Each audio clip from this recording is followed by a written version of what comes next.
Hello, welcome to my daily watercolor practice series. In this series, I practice different days of the week. I practice different watercolor skills. They are basically very kind of easy and light exercises that anyone can do, but they are also aimed to just improve your skills and make watercolor painting easier. Because when we kind of understand how paint behaves, and just basically the more you practice different skills, then confidence grows and you can try to paint things that are harder. So I find these exercises very helpful. So today I will be talking about values.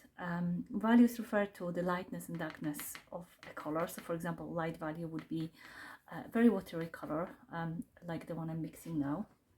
Now, it's really important to think about values when you're painting, because a balanced painting would have both light, mid and dark values. So kind of I like to just play with one color and just kind of try to mix it up just by adding more and more pigment. You can do it both ways. You can either start with the very pale mix and then I'm just adding more and more paint, and then that way I'm creating darker and darker value of the same color. Now you can also reverse it and you can start with the dark mix and then you just gradually add water. Like I mentioned, it's good to kind of have this idea in your head when you're painting, because when for example you're mostly using light values in your painting, then it kind of will look a little bit washed out, a little bit without contrast, without depth.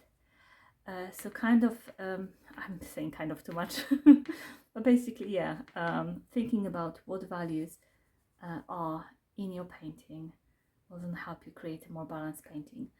So, okay, there are lots of different ways you can just kind of play with it. You can just start with just swatches, very easy, you know, something to just kind of get you going.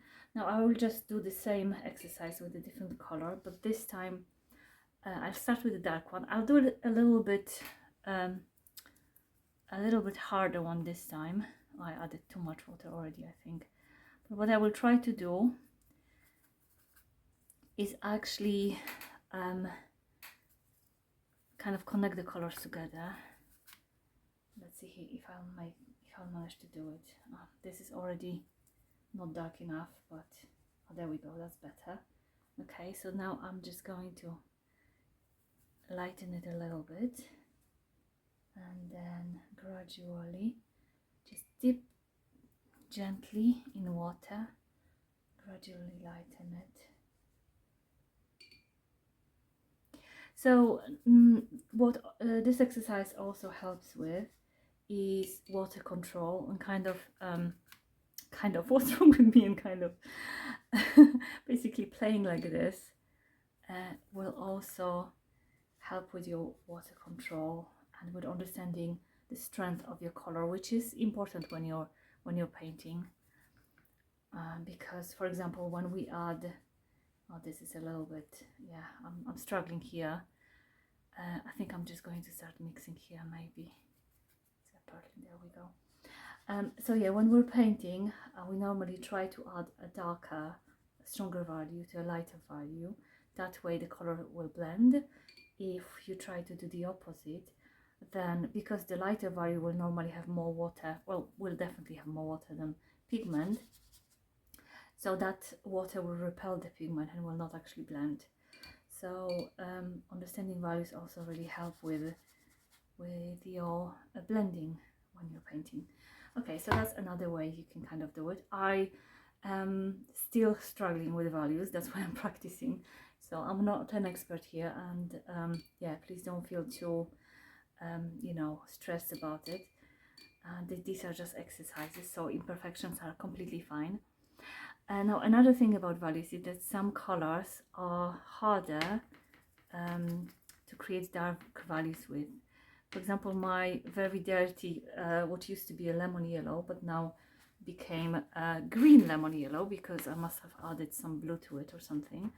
But basically, especially colors like maybe light yellows, there's some colors that just naturally, or for example this light blue, they just don't go as strong. They don't end, even at the darkest value, it's still more like a mid-tone rather than a dark tone. So it's worth just testing your colors, and yeah, like creating different values. What I sometimes do is take a picture with my phone and then like desaturate it, like turn it black and white, and that will also show you the value of each color, because it's hard to tell often just by looking at a color. Like for example, this one, with what's if I compare it to the other colors, for example, is this the same value as maybe this one or this one? Sometimes it's hard to compare them. Within the same color it's easy, but when it's a different color it can be hard. So just turning it black and white is also helpful. Okay, what else can we do? Another exercise we can do is just layer some shapes.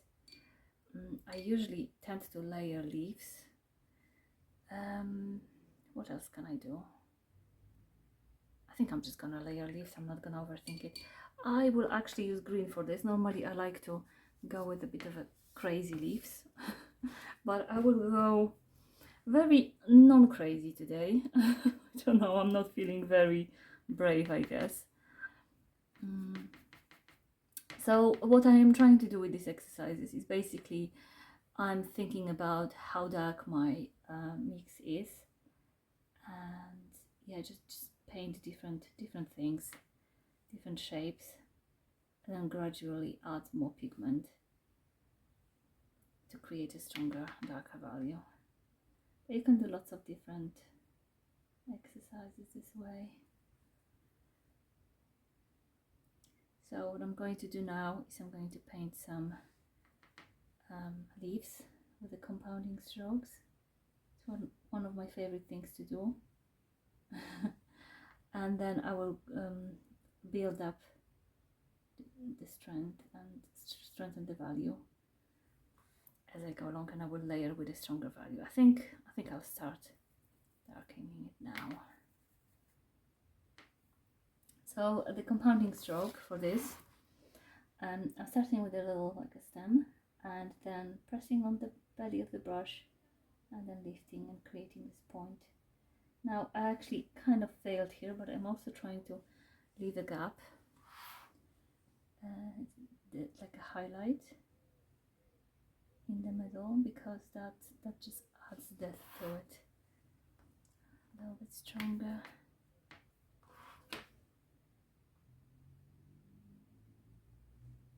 This is a very easy, but I find it's very relaxing, because there's not much overthinking other than me trying not to put my finger in my paint. That's something that I should be thinking about, but sadly I often don't, and that's why I just made a mess.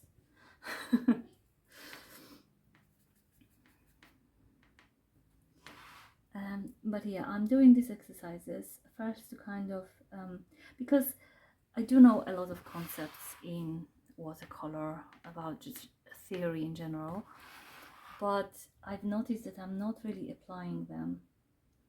So what I found important is to actually just do these exercises with thinking about all these different rules and things, because unless you put it in practice, just knowing things, they just kind of tend to fly out of your head when you get to painting, and then you analyze your painting and it's like, oh, why is this something's looking wrong with this, and then you think, oh, the colors are wrong, for example.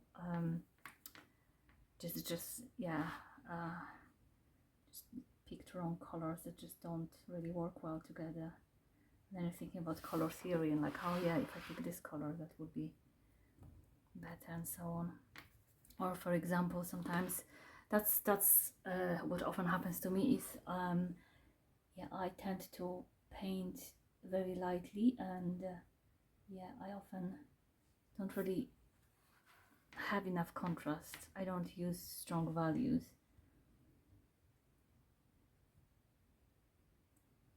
Especially because we usually tend to add stronger values as the painting progresses. That's just kind of the nature of watercolors and blending and all that.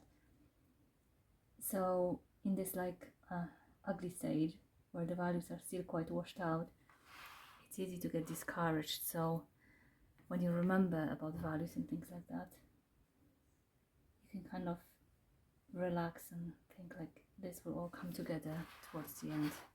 Just like this little practice, you know, at first it was just some pale leaves, nothing interesting, and even though it's not a masterpiece still, but there is just a bit more depth into it.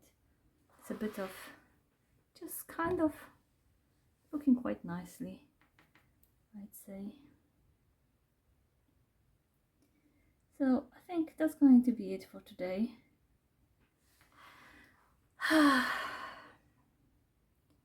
Yeah, today is going to be a bit of a short day. I'm kind of a little bit, I don't know, a little bit feeling a bit rushed today. I have lots to do. So I'm going to stop here. But even 5 minutes is better than nothing, isn't it? And if you want to see my other exercises, I am following my little script that I created. Well, not a script, really more like a plan. And I'm going to link a playlist at the end of this video so you can have a look at other exercises that I've done. I've done the first week of all these, so I have 6 other exercises now ready, but I will be doing 4 weeks of this. So I hope I'll see you in the next one, and I hope you'll practice this as well. It's really useful, especially if you're feeling a bit stressed about painting. These sorts of exercises can just ease you into painting, and they are also quite helpful, helping you with brush control, with water control. So I recommend. I hope you liked it, and happy painting.